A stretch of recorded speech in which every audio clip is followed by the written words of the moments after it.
পাকিস্তানের বিনোদন অঙ্গনে নেমে এসেছে এক নতুন শোকের ছায়া। করাচির ডিফেন্স ফেজ ৬ এলাকার একটি ফ্ল্যাট থেকে জনপ্রিয় মডেল ও অভিনেত্রী হুমায়রা আসগর আলীর পচা গলা মরদেহ উদ্ধার করেছে পুলিশ। ৮ জুলাই মঙ্গলবার বিকেলে আদালতের আদেশে ফ্ল্যাট খালি করতে গিয়ে পুলিশ তার মরদেহ উদ্ধার করে। প্রাথমিকভাবে পুলিশের ধারণা ছিল তার মৃত্যু হয়েছে ১ মাস আগে, কিন্তু ফরেনসিক রিপোর্টে উঠে আসে এক বিস্ফোরক তথ্য। হুমায়রার মৃত্যু ঘটেছে প্রায় ৯ মাস আগে ২০২৫ সালের অক্টোবর মাসে। মরদেহটি এতটাই বিকৃত ছিল যে পুলিশের পক্ষে তার পরিচয় শনাক্ত করাই ছিল কঠিন। অবশেষে মোবাইল ফোন ও কিছু ব্যক্তিগত জিনিসপত্র দেখে নিশ্চিত হওয়া যায় এটি হুমায়রা আসগরের মরদেহ। হুমায়রার তারকা জীবন শুরু হয় ২০১৩ সালে মডেলিং দিয়ে।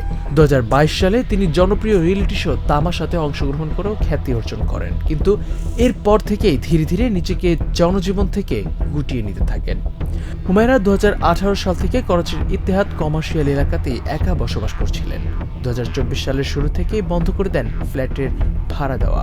বাড়ির মালিক যোগাযোগে ব্যর্থ হয়ে আদালতের দ্বারস্থ হন, আর তাতেই ফাঁস হয়ে যায় নিঃসঙ্গ এক মৃত্যুর নির্মম সত্য। Karachi police surgeon doctor Sumaiya Syed বলেন, দেহটি ছিল একেবারে পচে যাওয়া, ভিসেরা পর্যন্ত অটোলাইজড হয়ে গেছে। মরদেহটি একটি কালো অচেনা বস্তুতে পরিণত হয়েছিল। সহকর্মীরা বলেছেন, হুমায়রা মানসিকভাবে বিপর্যস্ত ছিলেন এবং দীর্ঘদিন ধরে একাকিত্বে ভুগছিলেন। তার করুণ মৃত্যুতে শোবিজ অঙ্গনে, মিডিয়ায় এবং সাধারণ মানুষের মধ্যে শোক ও বিস্ময়ের ঢেউ বয়ে যায়। সামাজিক মাধ্যমে অনেকেই প্রশ্ন তুলেছেন, একজন মানুষ কতটা একা হলে তার মৃত্যু হয় ৯ মাস আগে আর কেউ তা জানতে পারে না। এই মৃত্যু সমাজকে আরেকবার ভাবিয়ে তুলছে। জুবায়ের জারির, হ্যাভেন নিউজ।